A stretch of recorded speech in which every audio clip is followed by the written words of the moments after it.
Bonjour et bienvenue dans cette quatrième vidéo de la troisième semaine du cours de poker.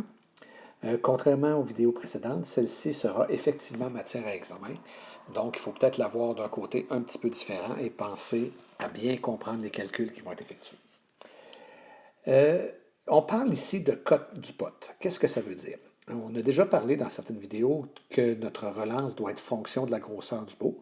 Et de la même façon, quand on veut suivre, bien, nos probabilités de gagner et la grosseur du pot versus la relance sont très importantes. On va donc revoir ici notre calcul d'espérance. On va calculer l'espérance dans certaines situations. Je vais aussi, dans un deuxième temps, vous montrer comment on le fait à la table de poker, parce qu'il faut approximer nos calculs à un moment donné à la table de poker. On n'est pas capable de faire des calculs aussi précis, mais on va voir comment faire. Mais pour l'examen, ce qu'il faut, c'est le vrai calcul d'espérance.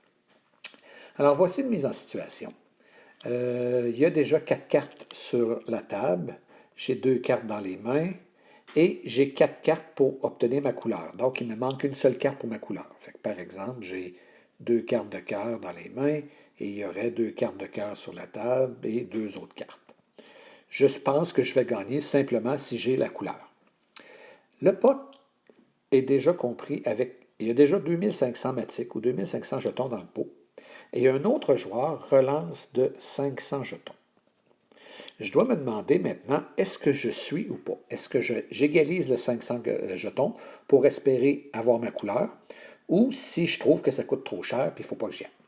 C'est sûr qu'il peut y avoir plein de facteurs extérieurs. On peut regarder si le gars est nerveux ou pas. On peut calculer, on peut regarder comment il a joué jusqu'à présent. Est-ce qu'on pense qu'il peut... Là, on met ça de côté et on pense au côté mathématique de la chose.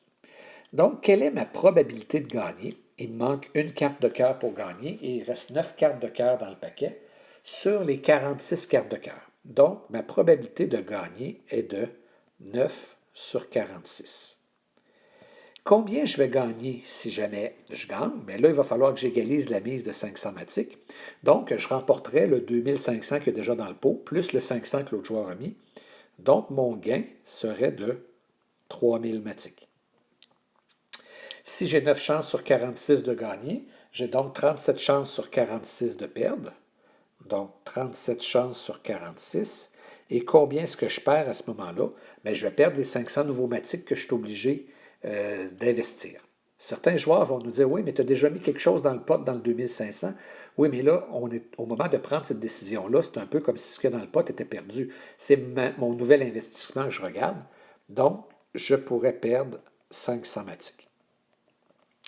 Et si je calcule 9 sur 46 fois 3000 plus 37 sur 46 fois moins 500, on arrive à peu près à 185. 185, c'est une valeur positive, donc mon espérance dans la situation est positive. Et quand mon espérance est positive, ça vaut la peine de jouer. Donc, dans cette situation-là, oui, je devrais suivre. C'est certain qu'à la table de poker, lorsqu'on est en train de jouer, on n'a pas de calculatrice, on n'a pas toutes ces possibilités-là.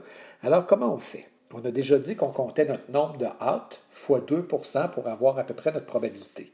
J'ai 9 cartes qui me font gagner, donc j'ai 9 outs. J'ai donc environ 18 des chances de l'emporter. Et maintenant, je vais comparer ça avec quel pourcentage de mise je dois mettre dans le pot. Le pot présentement est 2500, plus les 500 que mon adversaire va mettre 3000. Donc, si j'investirais 500 dans un pot de 3500. Et si je calcule le 500 divisé par 3500, ça me donne environ un pourcentage de 14 %. Mais comme le 14 % est plus petit que le 18 %, donc la part que je dois investir est plus faible que mon pourcentage de chance de gagner, ben oui, je devrais y aller. Ça me donne le même résultat que mon espérance à 185. Maintenant, si au lieu d'avoir 2500 jetons dans le pot au début, il y en avait eu seulement 1500. Donc, on efface le 2500 ici, on est dans la même situation, mais c'est 1500 jetons qui sont dans le pot. Mon espérance, c'est toujours 9,46e, sauf que là, c'est plus 3000 jetons que je me trouverais à gagner.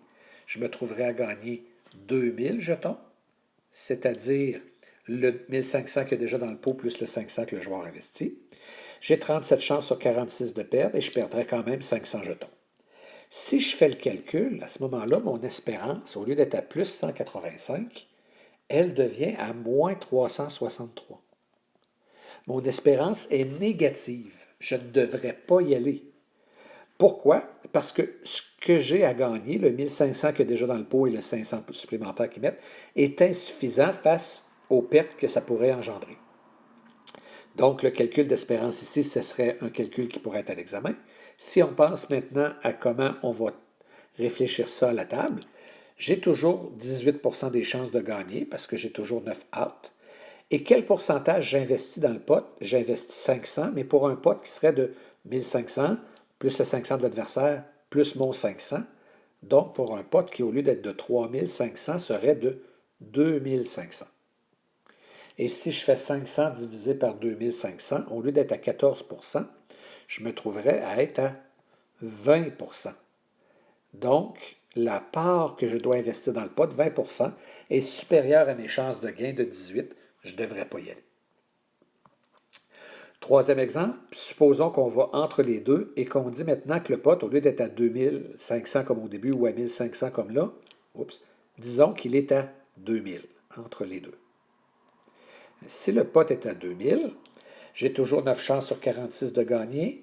Je gagnerai 2500, parce que le 2000 qui est là, plus le 500 que l'autre joueur va avoir investi. Et je perds toujours mon 500. Alors, si je fais le calcul, cette fois-ci, je vais arriver à quelque chose qui serait aux alentours de 87. 87, c'est pas très gros, mais c'est quand même positif. Donc, oui, je devrais y aller. Si je fais maintenant le calcul comme si j'étais un joueur à la table, j'ai toujours mes 18 chances de gagner.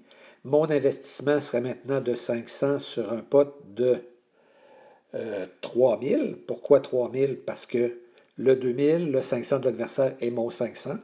Donc 500 dans un pot de 3000 et 500 divisé par 3000, ça me donne à peu près 16,6%. Donc, 16,6%, il est plus petit que 18. Oui, je devrais y aller, mais c'est serré, un peu comme le 87 est serré. Donc, en résumé, juste quand on parle mathématiquement seulement, la façon de faire, c'est de faire le calcul d'espérance. Le calcul d'espérance, c'est de trouver ma probabilité de gagner fois le gain, plus ma probabilité de perdre fois la perte. Si le résultat est